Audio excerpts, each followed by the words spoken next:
Saludos, muy buenos días de parte de Grant Thornton, Costa Rica, su servidor Steven Oviedo, para dar inicio a nuestro espacio del día de hoy, los nuevos retos de los comerciantes en materia de consumidor, cumplimiento normativo y prevención del conflicto. Para esto tenemos como expositores el día de hoy a Gretel Rodríguez, gerente legal de Grant Thornton y excomisionada suplente de la Comisión Nacional del Consumidor. También contamos con David Morales, consultor legal de Grant Thornton, y Felipe Rodríguez, consultor legal de Grant Thornton. Antes de iniciar, recordarles que somos una empresa de 60 años de experiencia en el mercado costarricense en el que ofrecemos soluciones personalizadas a través de un servicio de alta calidad. Nos especializamos en temas de impuestos, auditoría legal, precios de transferencia, aduanas, comercio exterior, consultoría y también capital humano. Para la próxima semana ya tenemos definido el tema, será obligaciones tributarias de asociaciones religiosas y sin fines de lucro. Para esto tendremos como expositores a Natalia Durán, gerente de impuestos de Grant Thornton, y Javier Castillo, consultor legal de Grant Thornton. Las redes sociales de Grant Thornton Costa Rica nos pueden encontrar en todas las redes sociales como Grant Thornton Costa Rica y tienen el detalle de los espacios que realizamos semana a semana, de los servicios que brindamos y también de actividades que realizamos como nuestro desayuno ejecutivo de factura electrónica. Todos los cambios con la versión 4.4, ahí pueden encontrar los detalles para que se puedan inscribir al evento que tenemos a final de mes. Y también nuestro canal de YouTube, Grant Thornton Costa Rica, ahí nos lo pueden encontrar y se pueden suscribir al canal para tener todas las grabaciones de los webinars que realizamos semana a semana. Y también nuestro podcast Café Grant Thornton está en Spotify. Tenemos más de 110 episodios publicados sobre diversos temas que abarcamos aquí en la firma. Vamos a iniciar saludando a nuestros expositores del día de hoy, empezando con Gretel Rodríguez, gerente legal de Grant Thornton. Buenos días, Gretel. Buenos días a todos, un placer tenerlos acá con nosotros y espero que la charla que les vamos a brindar hoy sea de utilidad para todos. Gracias, Gretel. También le damos los buenos días a David Morales, consultor legal de Grant Thornton. Buenos días, David. Buenos días, Steven. Buenos días a todos los que nos acompañan esta mañana y un placer estar a la orden hoy con esta charla de este tema que genera tantas preguntas. Gracias, David. Ahora le vamos a dar la palabra a Felipe Rodríguez y también los buenos días y va a iniciar con la presentación que tenemos preparados para ustedes el día de hoy. Buenos días, Felipe. Muy buenos días a todas las personas que nos escuchan. Para mí será un placer poder compartir con ustedes este tema tan interesante que es básicamente la prevención de litigio en materia de relaciones entre consumidores y comerciantes. Entonces, sin más, vamos a iniciar de inmediato. Es cada vez más frecuente que desde la perspectiva de los comerciantes surjan conflictos en el marco de las relaciones con los consumidores, ¿verdad? Las nuevas tendencias a nivel del mercado ofrecen cada vez productos y servicios más variados y esto ha generado sin duda, desafortunadamente, un incremento en los litigios en materia de consumidor. Y a partir de esto lo que ha generado es que básicamente se generen cada vez más dudas e intereses a nivel de cuál es la manera correcta de abordar básicamente este tipo de conflictos jurídicos. Siempre, digamos, con el lema o con el moto de que básicamente el mejor litigio es el que se previene. Y desde esa perspectiva, la idea que traemos para hoy es compartir con ustedes algunos insumos para abordar no solo el litigio desde la perspectiva de la prevención, es decir, evitar el conflicto, pero una vez que el conflicto haya iniciado, entonces básicamente lograr y poder básicamente evitar este tipo de conflictos, pero una vez iniciado, entonces abordarlo de la manera más correcta, siempre en cumplimiento de la ley y con el efecto o con el objetivo más bien, de lograr que efectivamente esto se lleve de la mejor manera. Entonces, en primer lugar, nunca está de más hacer una contextualización general encaminada a la idea de que básicamente las relaciones del consumidor o el derecho del consumidor está relacionado siempre o parte del hecho de que existe una parte débil, es decir, no es un derecho civil o un derecho de partes iguales, sino que básicamente es un derecho que se construyó sobre la base de que existe una persona un poco más débil o con menos capacidad de afrontar este tipo de conflictos. Entonces, Precisamente en el marco de eso, todos recordamos que el discurso que dio en su momento el expresidente estadounidense John F. Kennedy en 1962, cuando afirmó que todos éramos consumidores, ¿verdad? Y desde esa perspectiva es que se ha generado toda una construcción jurídica sobre este importante tema. A partir de ahí, es entonces que surge el objetivo de la ley del consumidor, que es una normativa que se importa o que se inspira en otros ordenamientos jurídicos precisamente a partir de este auge. Básicamente lo que la ley busca o lo que la ley protege es establecer un marco de seguridad jurídica sobre los deberes y las obligaciones que tienen las partes a la hora de cumplir con este tipo de objetivos, ¿verdad? Entonces, básicamente, desde la perspectiva del comerciante, es muy importante entender los alcances de la ley y estarse básicamente a las disposiciones que allí surgen precisamente para evitar algún tipo de conflicto o litigio pendiente, ¿verdad? A partir de eso, entonces, quizás hay que iniciar, como siempre, diciendo que el marco general de la materia de consumo está desde la Constitución. Es decir, ya la norma suprema del ordenamiento jurídico contiene un ámbito de protección a los consumidores y la Constitución como norma jurídica es obligatoria para todos, ¿verdad? Empresas, personas físicas, ciudadanos, el Estado. Vean que del texto constitucional existen básicamente 5 ejes fundamentales que son sobre la base en la que se construye esta materia. La salud, el ambiente, la seguridad, la información, la libertad de elección y el trato equitativo. Y básicamente eso siempre tienen que ser, desde la perspectiva del comerciante o incluso el consumidor, todos los ejes sobre los cuales se orienta toda la política comercial de la empresa. Es decir, la empresa tiene que velar por la salud, por el ambiente, por la seguridad, por la información, por la libertad de elección y por el trato equitativo. Generalmente, si una determinada política empresarial violenta de alguna manera algunos de estos principios, abstractos como puedan serlo, lo cierto del caso es que posiblemente va a tener un inconveniente a nivel legal. Y precisamente la idea es tener siempre presente esto. Si hay alguna duda sobre un determinado producto, un determinado bien, si cumple o no con las exigencias de la ley del consumidor, siempre hay que volver sobre estos 5 pilares constitucionales a efectos de que podamos comprenderlos desde la mejor manera. Ahora bien, en el materia del litigio del consumidor, es importante entender que existen básicamente 4 actores principales. El primero de ellos es, evidentemente, el comerciante, ¿verdad?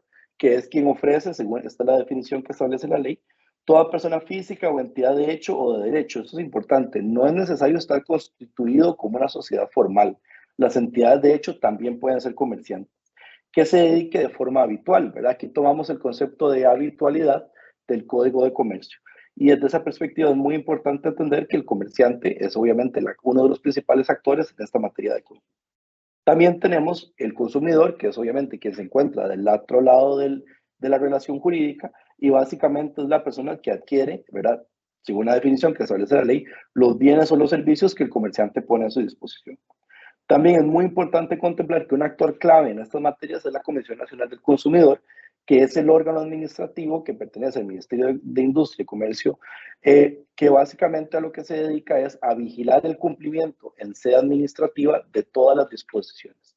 Aquí es muy importante comprender que las empresas deben asesorarse correctamente para efectos de evitar eventuales conflictos ante la Comisión Nacional del Consumidor, que es quien finalmente puede imponer sanciones o multas a las empresas. Y por último, obviamente que están los tribunales, concretamente la Sala Constitucional y el Tribunal Contencioso Administrativo, que van a hacer valer ya en la sede judicial todas estas disposiciones. Entrando un poco más en materia, es importante entender que la protección de los... allí donde haya un derecho para los consumidores, los comerciantes van a tener un deber. Entonces, siempre que la ley diga que los derechos, que los consumidores tienen un determinado derecho, los comerciantes tienen que tener presente que deben estarse hacia la protección de su salud, de su seguridad, de su medio ambiente, un poco de los pilares constitucionales que mencionamos anteriormente. Entonces, si ustedes pueden apreciar allí en la presentación, todos estos pilares, ya no solo a nivel constitucional, sino también a nivel legal, implican que el comerciante debe necesariamente orientar su política comercial al cumplimiento de estos pilares. Por ejemplo, los comerciantes tienen derecho a la información veraz y oportuna, ya lo vamos a ver más adelante, eso es muy importante. Quizás se habla de que existe un deber calificadísimo de que los comerciantes ofrezcan información veraz y oportuna a los consumidores, ¿verdad? no puede haber una discriminación con los consumidores. Esto es muy importante porque es un mandato constitucional.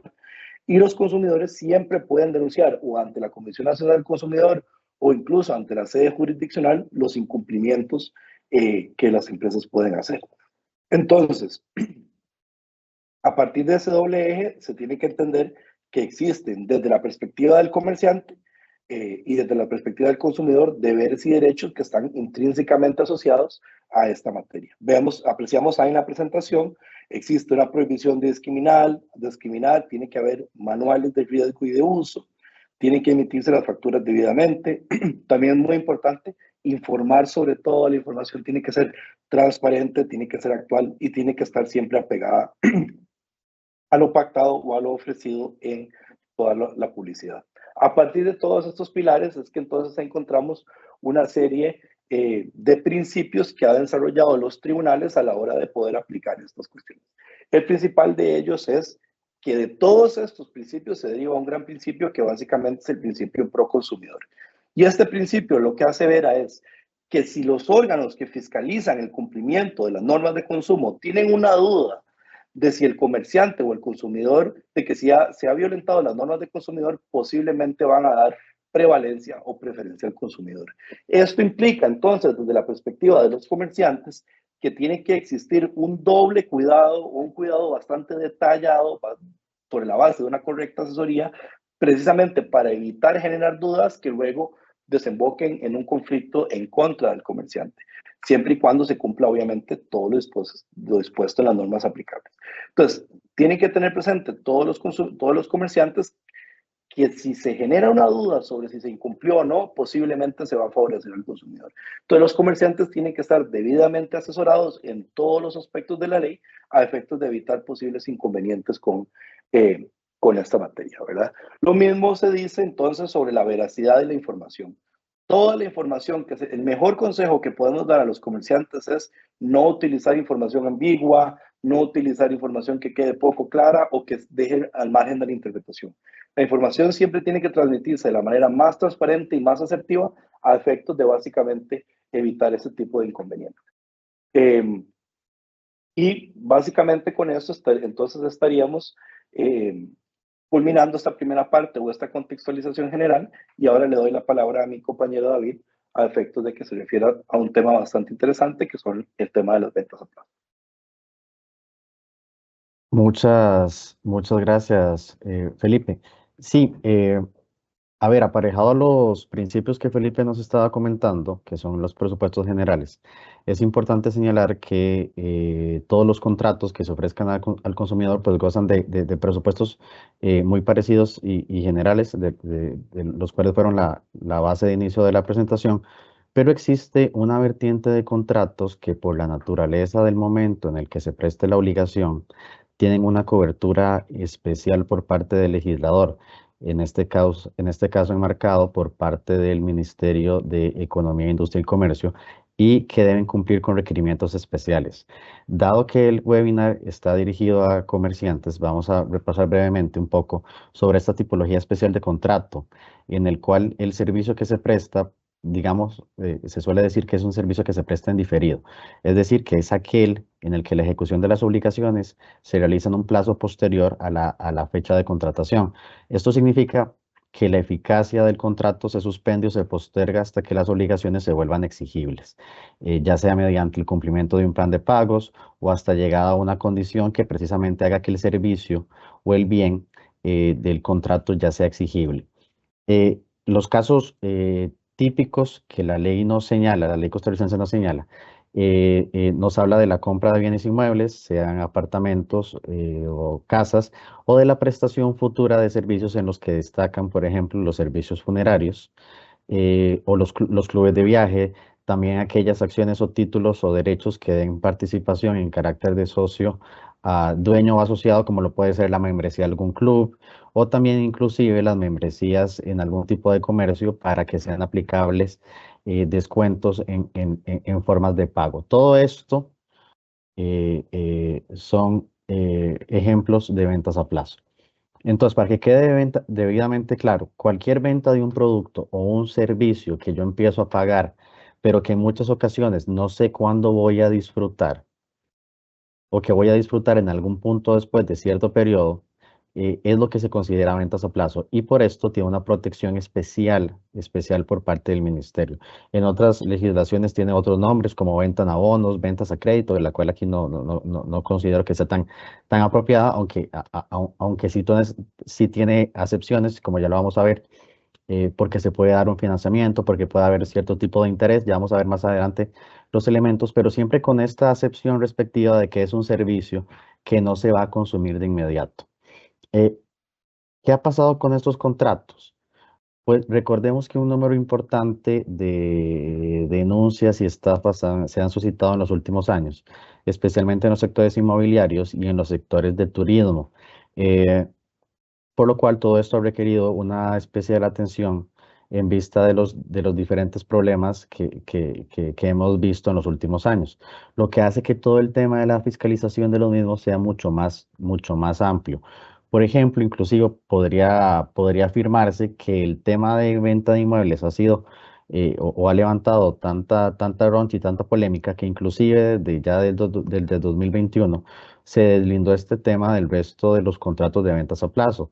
Ya desde el 2021 se cuenta con normativa específica y con mecanismos especiales. A manera de recordatorio, está vigente desde octubre del 2021 el reglamento de ventas a plazo de ejecución futura en proyectos inmobiliarios, el cual precisamente para proteger los fondos que por adelantado van pagando los consumidores, se han impuesto mecanismos de protección como lo son el famoso fideicomiso de protección de primas, que busca custodiar y administrar las primas que los consumidores van dando, y que se implantó una forma de liberación progresiva por parte de un fiduciario con aval del Ministerio de Economía para que los desarrolladores o constructores, a medida que vayan demostrando el progreso en los avances, pues así precisamente también se vaya liberando el dinero.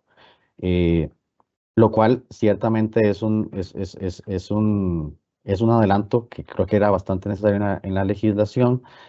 También está, en caso de que una empresa no se ciña al fondo de fideicomiso de protección de primas, debe dar una garantía bancaria que corresponda al 100% del plan del desarrollo inmobiliario. Entonces, digamos, son temas o son previsiones que ya a la hora de cara al consumidor, pues son muy importantes y justamente por todo el tema que ha suscitado en los últimos años. Pero vamos a ceñirnos en los otros tipos de contratos que son los que tenemos más consultas y los que nos preguntan más en el día a día. Entrando en materia de lo que señala la normativa, hay que entender dos aspectos importantes y tal vez voy a ahondar un poco en el procedimiento de inscripción de una empresa que va a vender ventas a plazo, porque no es lo mismo el procedimiento de inscripción o de autorización de la empresa que el procedimiento de autorización de los contratos.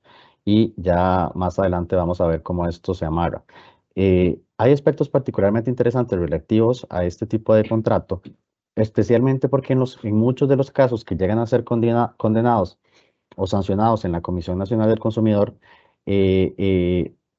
por las denuncias no corresponden precisamente a los mismos casos que pueden ser a una empresa que vende algún tipo de producto.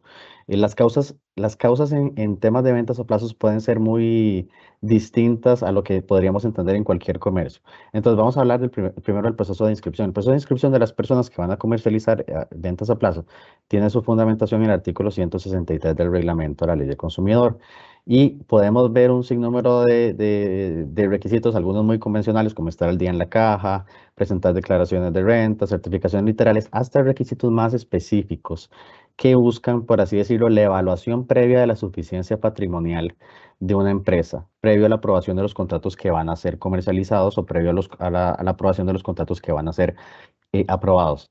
En este sentido, se van a pedir los estados financieros auditados del último periodo fiscal, en los cuales obviamente tendrán todas las partes que tienen un estado financiero, con estados de resultados, con balance de situación, con las notas, con los montos en detalle de inversiones, con los inventarios y las cuentas por cobrar. Pero esta obligación justamente nos lleva a un punto muy importante, el cual es el punto de la solvencia. Para el make, este es un punto importantísimo, porque primero, si no somos solventes, no vamos a poder vender a menos de que demostremos o otorguemos una garantía o caución. Y segundo, porque anualmente, según el artículo 167 del reglamento, nos van a revisar esta solvencia mediante reportería anual de los contratos que estamos comercializando. Entonces, para ser solvente, básicamente las empresas tienen que cumplir con 3 razones financieras de acuerdo al artículo 166, que son la suficiencia patrimonial, que es el riesgo y que es la liquidez. Por suficiencia patrimonial vamos a entender como la relación entre patrimonio dividido entre activo total, y este resultado debe ser mayor o igual a 0.20. Y es muy importante porque a grandes rasgos indica qué parte total de los activos está financiado con capital propio. Por su parte, el cociente de riesgo es la relación entre el activo total y el pasivo total. Y el resultado indica el artículo que tiene que ser igual o mayor a 1.27. Esto quiere decir que los activos, que los activos superan al menos en un 27% las deudas, lo cual reduce el riesgo de insolvencia. Y tal vez con el que más se incumple en las empresas, y es el motivo probablemente por el cual más garantías o cauciones se tengan que dar previo a la venta, es el tema de la liquidez, que es la relación entre el activo circulante y el pasivo circulante. Y este resultado debe ser mayor o igual a 1. Y esto asegura que la empresa puede cubrir sus deudas de corto plazo con sus activos de corto plazo. Entonces, por así decirlo, que puede enfrentar los compromisos de una forma inmediata. ¿A dónde voy con eso? Tal vez no parezca un tema de conflicto de consumidor, pero justamente este webinar lo que queremos hablar es que no solo es anticiparse a los conflictos con consumidores. También nos interesa que los comerciantes sepan los conflictos administrativos que pueden pasar si, por ejemplo, venden planes de más. Si venden planes de más que no están autorizados, pues les va a subir alguna de estas razones y van a tener literalmente 10 días para dar una garantía. Si, por ejemplo, no presentan información anual, las razones financieras no dan y tienen que correr a buscar una garantía, muchas veces millonarias, porque las garantías que hemos visto generalmente son bastante cuantiosas. Y este es el tipo de cosas que queremos que se tengan en mente, porque a veces nada más se empieza a vender por vender y no se tienen en cuenta como esos presupuestos económicos que justamente nosotros tenemos que demostrarle al ministerio que tenemos la capacidad patrimonial para asumir todo lo que estamos asumiendo. No es, por así decirlo, vender por vender. Y esto puede ser a veces un poco complejo, porque a veces para identificar estos contratos diferidos en los estados financieros, que también se pueden reflejar como ingresos diferidos o por pasivos por contratos, implica examinar como las partidas relacionadas con los ingresos que la empresa ha cobrado, pero que tal vez no ha vengado contablemente. Y nosotros en varios casos hemos tenido alguna dificultad exponiéndole esto al ministerio, porque la interpretación que ellos ven de este tipo de razones contables, pues tal vez difiere mucho a cómo lo puede interpretar un comerciante, un contador. Inclusive hemos tenido situaciones donde nos hemos tenido que apoyar tal vez en actuarios matemáticos para demostrar por qué tal vez el cálculo que se está haciendo de la garantía no es el correcto, pero al final nosotros podemos decir lo que podamos decir, que tenemos que cumplir con lo que dice el departamento específico del ministerio. Entonces hemos tenido problemas graves con algunos clientes que se han acercado, que tal vez buscan una reducción en la garantía, que tal vez de un pronto a otro le están pidiendo, no sé, 1.200 millones de pesos, 700 millones de pesos para poder seguir con la operación y que se ven básicamente en un contratiempo que es bastante complejo, que no se debe dejar a ligera, porque incluso esto puede terminar con una medida cautelar por parte del ministerio o con una suspensión total de la actividad. Entonces, sí es muy importante tener en cuenta todo el tema de la solvencia, porque puede ser que tal vez no es un conflicto con el consumidor, pero es un conflicto administrativo que nos puede acarrear un riesgo bastante grande. Ya hablando de los contratos ya hablando de los contratos a aprobar, aquí tenemos que tener en cuenta que primero está el proceso de autorización de la empresa y después está el proceso de autorización de contratos. El proceso de autorización de contratos, pues obviamente los contratos deben cumplir con toda la información necesaria para garantizar una decisión de consumo informada, como nos estaba comentando Felipe, y por supuesto que no deben contener cláusulas abusivas como las descritas en el artículo 42 de la Ley de Consumidor. Aquí nuestra respetuosa sugerencia es que aportemos todo lo que podamos aportar. Hemos tenido casos, tal vez, por ejemplo, en algún servicio que se vende, que tal vez el plazo de pago del plan de pagos puede ser extenderse a los 2 años.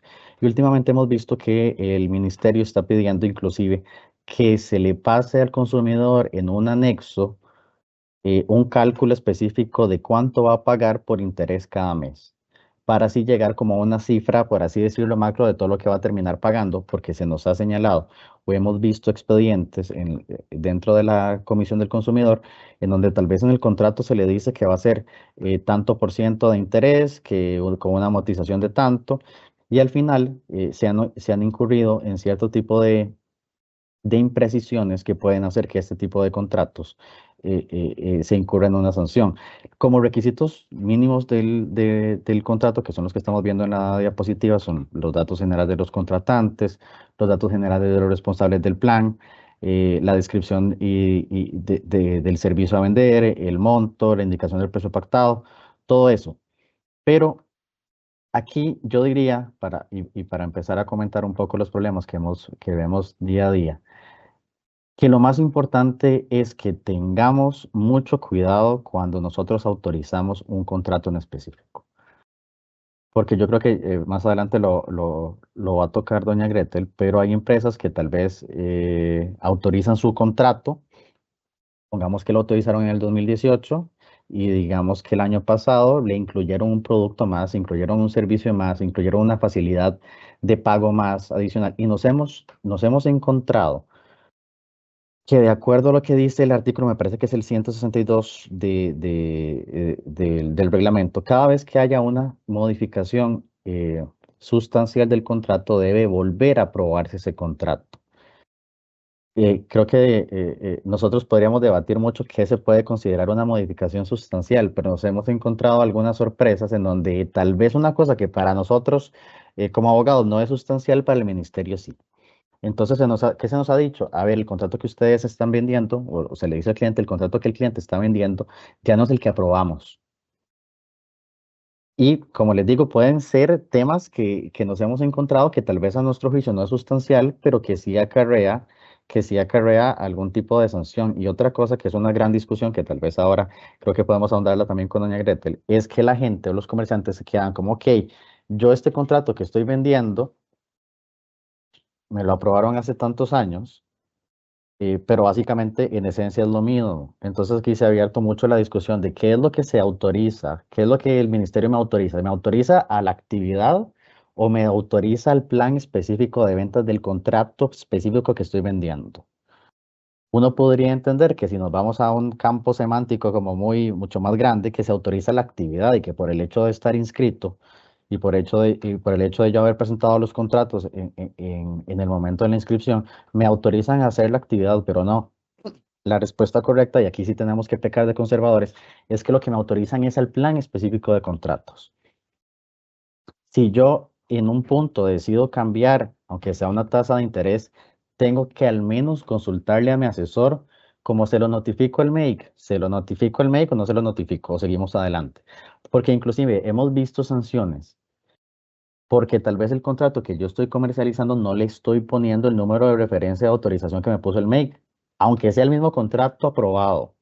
Vean ustedes qué delicado, porque puede ser el mismo tema, pero puede ser que no le puse el número de referencia.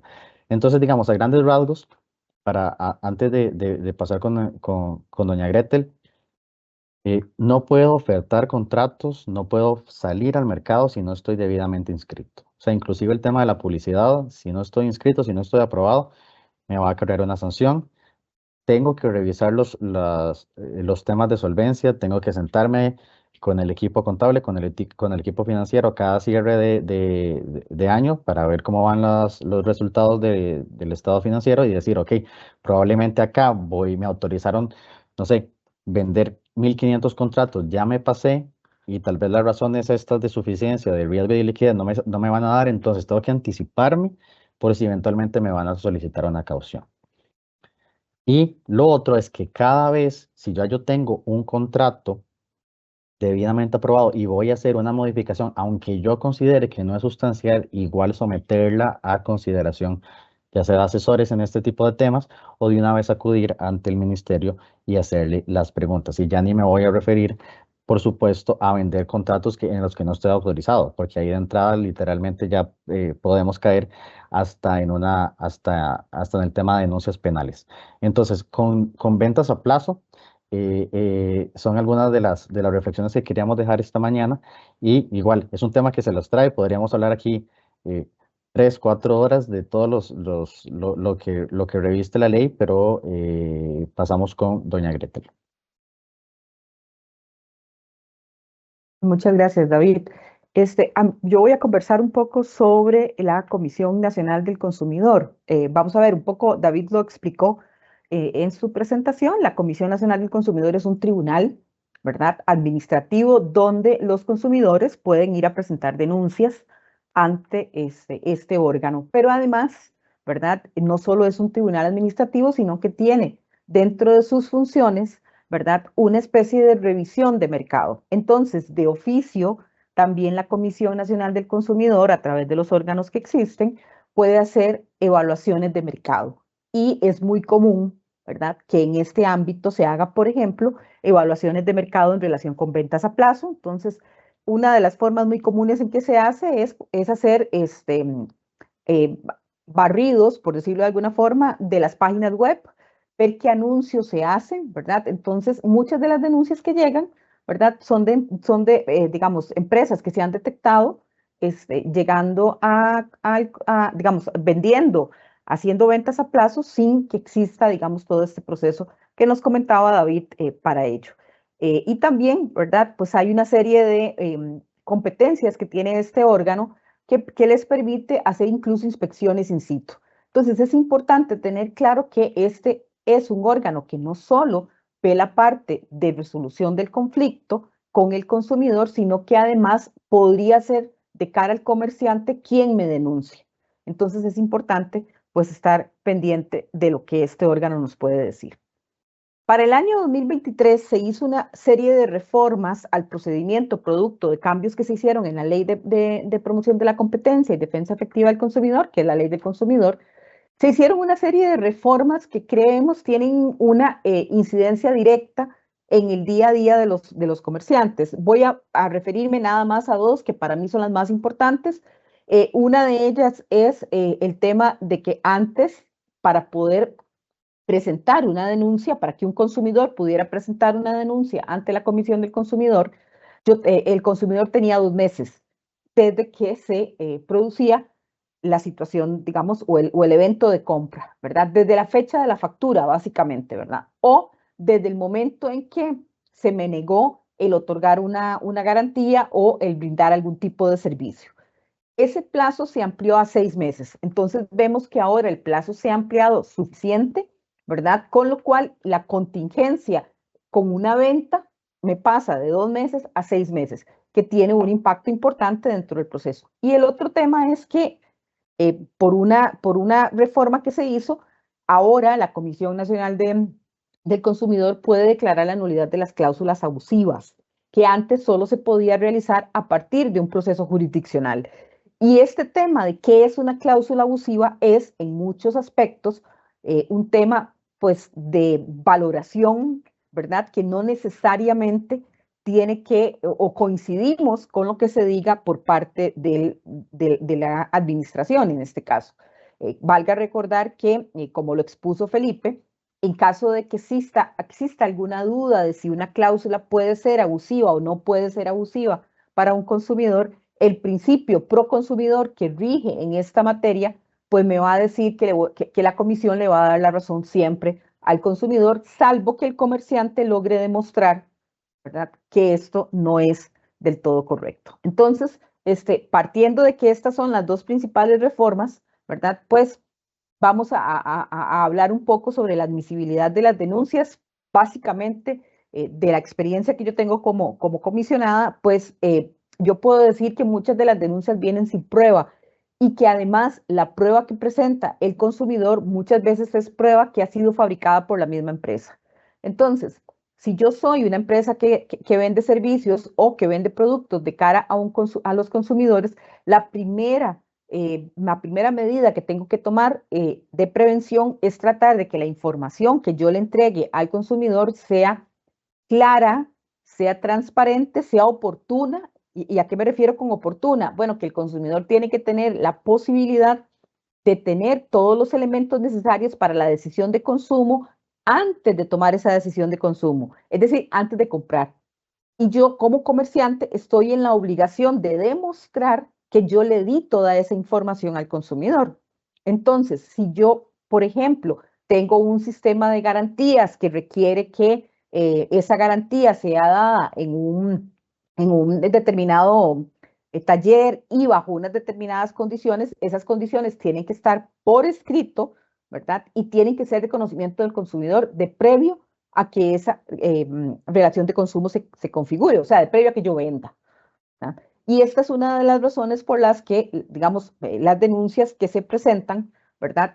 Tienen éxito dentro de la comisión, porque a veces, en algunas oportunidades, pues no está esta prueba necesaria de que al consumidor se le dio cada una de las advertencias importantes para eso. Otro de los requisitos, digamos, que es importante, y esta es una resolución de la Comisión Nacional del Consumidor del año 2024, es que tiene que haber claridad en cuál es la identidad del bien o servicio que se presenta. Y aquí, y esto lo traigo para hacer el comentario, ¿verdad? De cara al consumidor, no importa si yo soy, como comerciante, únicamente el que vende un producto. Si yo tengo un supermercado, por ejemplo, y tengo un producto mal etiquetado porque así me lo vende mi proveedor, ¿verdad? De cara al consumidor, yo también voy a ser responsable por ese mal etiquetado. Y me corresponderá a mí como comerciante demostrar que eso no es correcto. Por ello es que eventualmente ante una denuncia, ¿verdad? Yo tenga que estar sometido a un proceso de consumidor a pesar de que, como en el caso que les ponía, el tema del etiquetado no sea una responsabilidad propia, pero para efectos del consumidor, pues esta responsabilidad se extiende.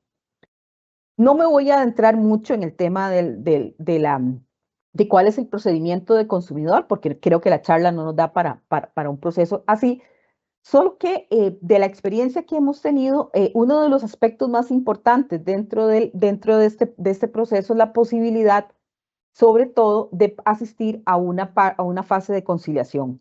De previo a entrar al proceso de consumidor, siempre se realiza una fase de conciliación, o sea, una posibilidad en la cual se hace la comisión hace un acercamiento entre el comerciante y el consumidor para poder llegar a un arreglo, ¿verdad?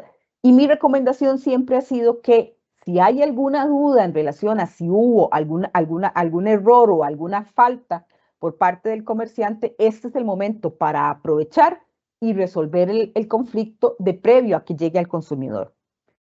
Sin embargo, y esto sucede mucho, esta fase nunca es o no es tan aprovechada por los comerciantes por un problema práctico que se da, y es que la denuncia es notificada generalmente en las oficinas, digamos, en el comercio, ¿verdad? Donde se hizo la compra del consumidor, y normalmente la recibe cualquier persona que esté ahí.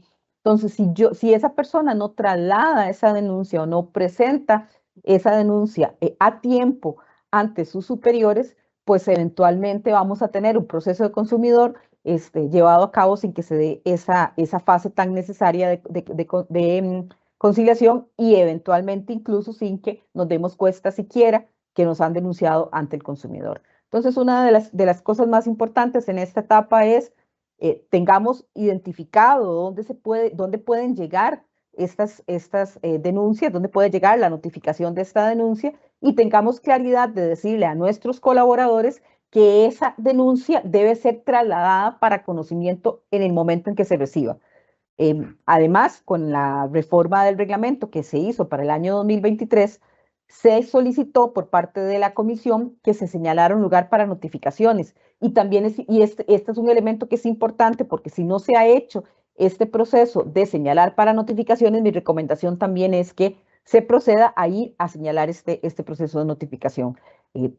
Como les digo, muchos de los procesos que nosotros veíamos o que yo veía en la Comisión Nacional del Consumidor no tenían esa contraparte de defensa del comerciante porque ni siquiera se había dado cuenta de que lo estaban denunciando al consumidor por la persona que había recibido esa denuncia. Si la conciliación es fracasada, pues empezamos con el proceso ya del consumidor, que tiene pues un traslado formal de cargos, que es el que dice cuál es el tipo de prueba que hay. Y aquí lo más importante para resaltar dentro de este procedimiento es que el comerciante tiene que tener la prueba necesaria para demostrar que no violentó ninguno de los derechos del consumidor. Aquí, contrario a lo que ocurre en la mayoría de los procesos sancionadores, ¿verdad? A mí como comerciante me corresponde demostrar que no incumplí los deberes del consumidor. No le toca al consumidor demostrar que yo le incumplí sus derechos, sino a mí demostrar que no se los incumplí. Esto significa que además hay que hacer un esfuerzo por presentar prueba suficiente que demuestre que yo no fui quien violentó el proceso, ¿verdad? Muchas veces, y nos ha pasado en varias oportunidades, se hace el proceso completo ante el consumidor, se tiene algún tipo de registro. Recuerdo un caso que fue sumamente curioso, ¿verdad? Porque se había hecho, una empresa vendió un televisor, el televisor se afirma que no está correcto, que no está bien el televisor, que falla dentro de la garantía, se hace la gestión de la garantía y se le hace un estudio en donde dice que el televisor muestra signos de haber sido mojado, ¿verdad? Que tenía agua.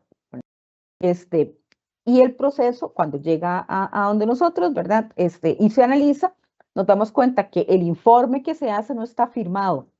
Entonces, el comerciante hizo el esfuerzo porque un técnico revisara el documento, hizo el esfuerzo por presentar la prueba y la prueba no pudo tomarse en cuenta porque no se tuvo el cuidado de que eso estuviera firmado. Entonces, por eso es que yo digo que es tan importante, ¿verdad?, darle seguimiento a estos procesos porque no necesariamente, ¿verdad?, el consumidor tiene siempre la razón, pero nos corresponde a nosotros como comerciantes demostrar que eso es así.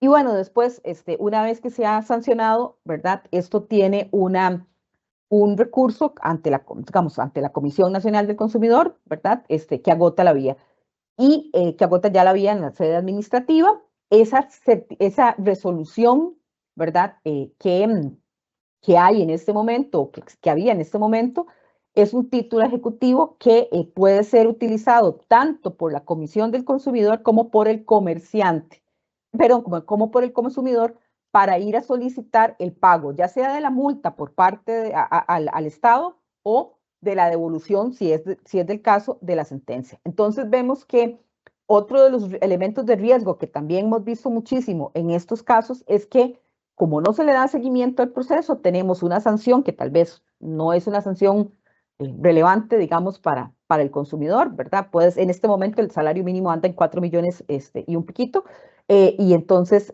perdón, la sanción mínima anda de 4 millones y un piquito, ¿verdad? Entonces esta es la sanción que uno podría pensar, pero bueno, ¿qué pasa si yo no pago esa sanción? Si yo no pago esa sanción, me pueden embargar bienes, me pueden cerrar cuentas, me pueden hacer una serie de actuaciones que me pueden afectar muchísimo. Entonces, también, ¿verdad? Esta es una parte que es importante dar seguimiento y que tiene que ver con la forma en que se ejecutan las sanciones.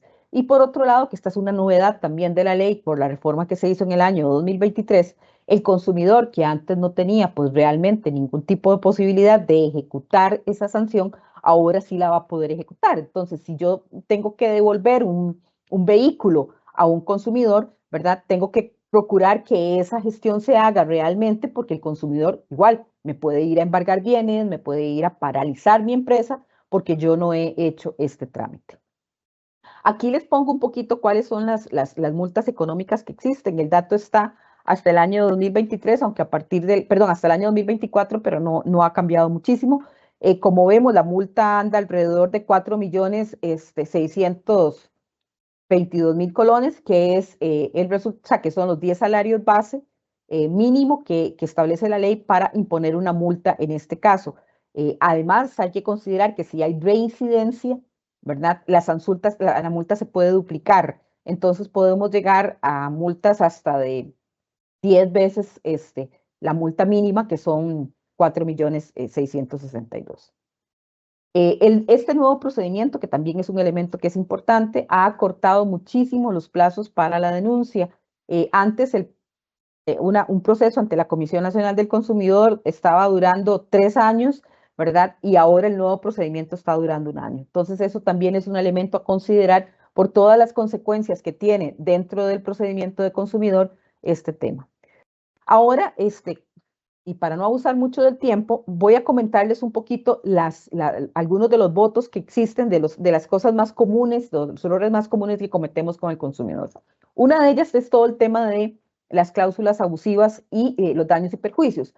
La ley establece que la Comisión Nacional del Consumidor no tiene competencia para entrar a conocer daños y perjuicios. Sin embargo, cuando yo estoy frente a una cláusula abusiva o a un contrato de ventas a plazo que no ha sido inscrito, lo que se dice es que esto produce una nulidad del contrato y por lo tanto, a pesar de no existir esa competencia para los daños y perjuicios, lo que procede en esos casos es ordenar la devolución de los montos. Por ejemplo, si yo compré un plan turístico, que es de los que más llegan a la Comisión Nacional del Consumidor, si yo compré un plan turístico y este plan turístico no está inscrito ante el consumidor y por ese plan yo pagué $10,000, ¿verdad?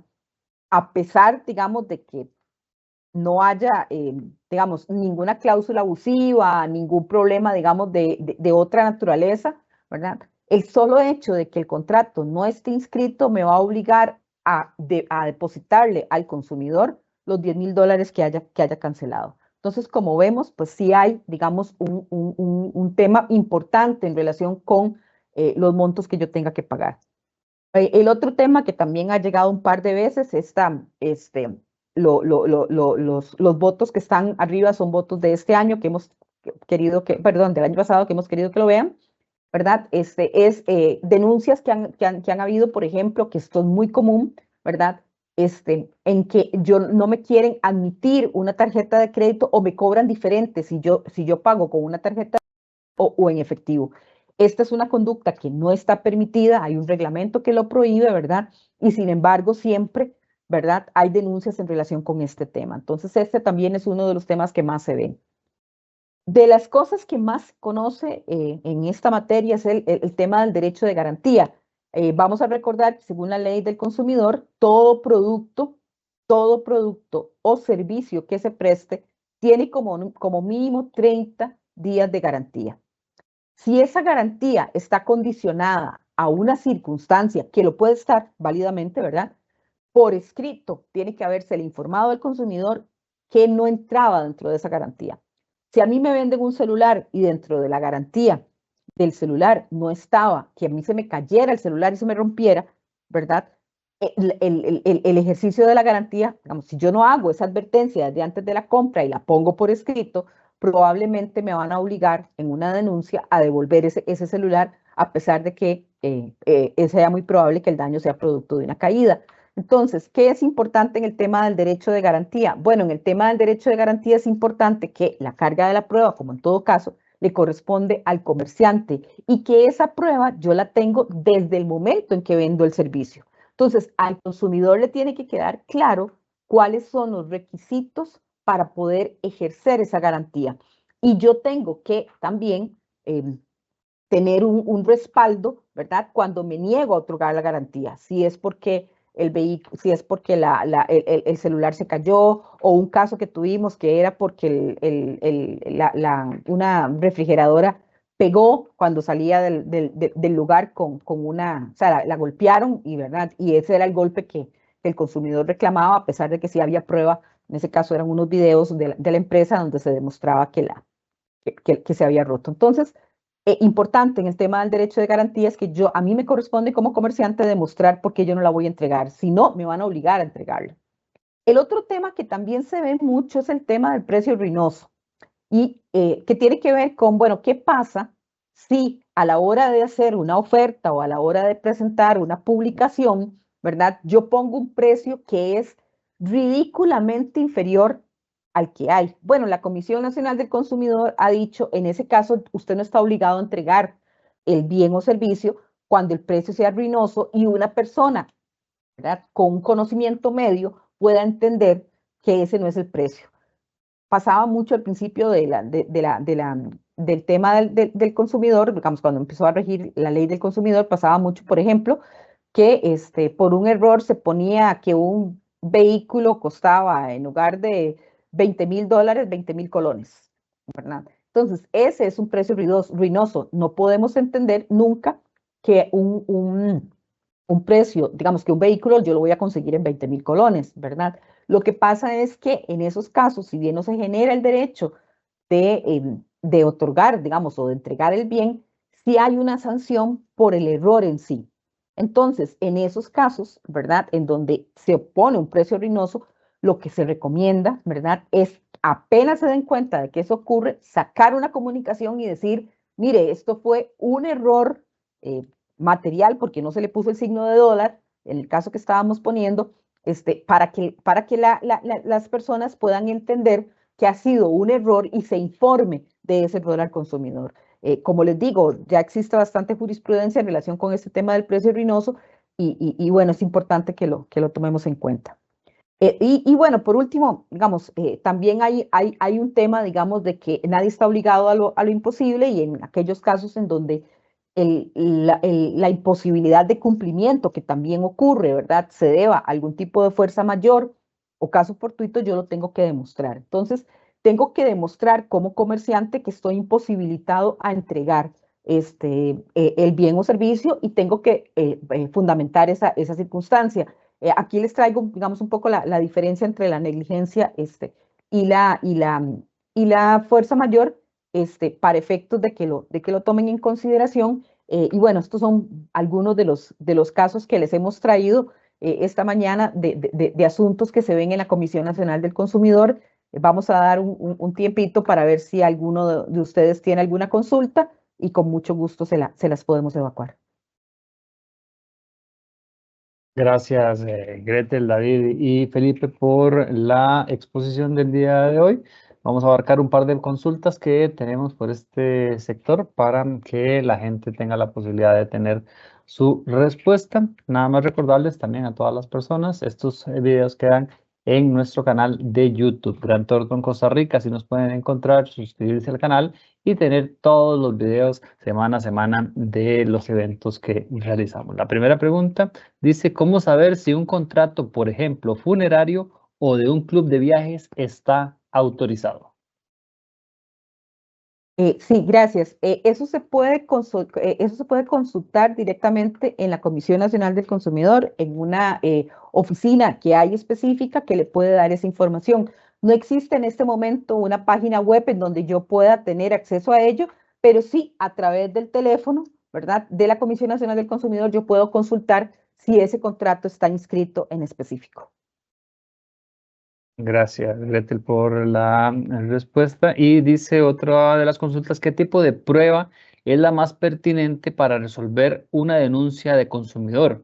¿Hay alguna que la comisión valore más? La comisión ha tenido una posición muy poco rígida en relación con esto. Y aquí me disculpan los que no son abogados, pero voy a dar una respuesta abogada, ¿verdad? Vamos a ver, el derecho permite cualquier prueba que sea admitida en el derecho común, o sea, cualquier prueba que sea admitida por el derecho civil, que es el que tiene, digamos, una regulación más específica, esto por derivación de la Ley General de la Administración Pública y de la ley del Código Procesal Contencioso Administrativo. Ahora, que esa es la parte jurídica. ¿Cuál prueba es permitida? Bueno, vamos a ver, muchas de estas resoluciones se resuelven por sentido común, ¿verdad? Entonces, vamos a ver, si a mí lo que me están diciendo, por ejemplo, es que el celular no funcionó, ¿verdad? Y yo puedo decir, el celular no funciona porque tiene este y este y este problema. Bueno, la persona que a mí me dijo que eso tenía esos problemas debe de ser un técnico. Entonces, la prueba lógica en ese caso es un informe que me haga el técnico donde se identifique bien la persona, en este caso el técnico, y diga cuál es el error o cuál es el vicio que tiene el celular que impide que la garantía se ejecute. Entonces, muchas veces digamos, lo que tengo que pensar es qué es lo que me están solicitando, qué es lo que me están diciendo, ¿verdad? Y cuál es la prueba que yo necesito. Prueba que, insisto, prueba que tiene que crearse desde el momento en que yo estoy atendiendo al consumidor, porque ya después solo tengo que presentarla, ¿verdad? Entonces, este es un tema, digamos, que yo tengo que prever de manera preventiva, porque ya después solo la puedo llevar. Entonces, si son temas técnicos, un técnico debería de certificarme eso. Si son temas, digamos, de que no tenía, digamos, de que no estaba, de que estoy entregando, por ejemplo, un electrodoméstico, bueno, poner al consumidor a recibir el electrodoméstico sin golpes. Si yo voy a brindar un servicio que quede específico, todo por escrito, ya sea en un WhatsApp porque los WhatsApp son admitidos como prueba, o en un correo que quede especificado todos y cada una de las condiciones de la entrega de ese servicio, y eso es lo que después me va a servir de prueba para presentar. Gracias, Gretel, por la respuesta a la consulta. Vamos a ir finalizando nuestro espacio del día de hoy con un mensaje de cierre de nuestros expositores. Vamos a empezar con David Morales, consultor legal de Grant Thornton. Adelante, David. Gracias, Steven. Muchas gracias a doña Gretel y a Felipe. Y refrendar lo que hemos dicho durante toda la presentación. En caso de cualquier tipo de duda, lo mejor es consultar. Tal vez hay aristas que no vemos o conflictos que tal vez es difícil de prever en aspectos tan varios como los que hemos comentado el día de hoy. Entonces, siempre antes de hacer una modificación a un contrato, antes de tal vez hacer una contestación en un proceso de consumidor, analizar el caso como en su totalidad, y espero que haya sido una mañana muy provechosa para todos los comerciantes que nos sintonizaron. Gracias, David. Ahora le vamos a dar la palabra a Felipe Rodríguez, consultor legal de Grant Thornton. Adelante, Felipe. Muchas gracias a todas las personas que nos acompañaron el día de hoy. De seguro esperamos que el espacio haya sido de utilidad para todos ustedes. Y de nuevo, lo más importante de todo es tener presente que el cumplimiento normativo puede representar ahorros significativos para las empresas, puede disminuir considerablemente la contingencia en su giro comercial, y lo más importante es, como siempre, prevenir un litigio iniciado. Muchas gracias a todas las personas que nos acompañaron hoy.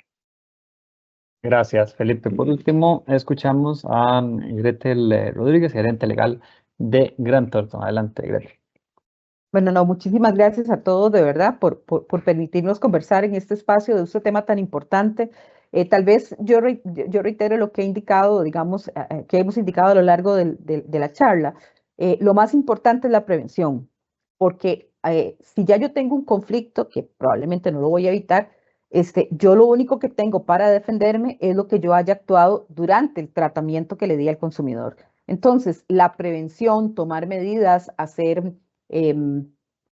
protocolos de cómo se deben atender ciertas circunstancias, es lo que nos va a permitir evitar, ¿verdad? Eventualmente una sanción, ¿verdad? O incluso algún tipo de limitación. Recordemos que algunas de las sanciones, como lo decía don David, implican el cese de operaciones. Entonces, es importante, ¿verdad? Tomar una medida preventiva, tomar las medidas preventivas para evitar llegar a ese tipo de circunstancias. Y nada, muchas gracias de verdad por acompañarnos el día de hoy, y los esperamos la otra semana con el siguiente webinar de parte de Grant Thornton.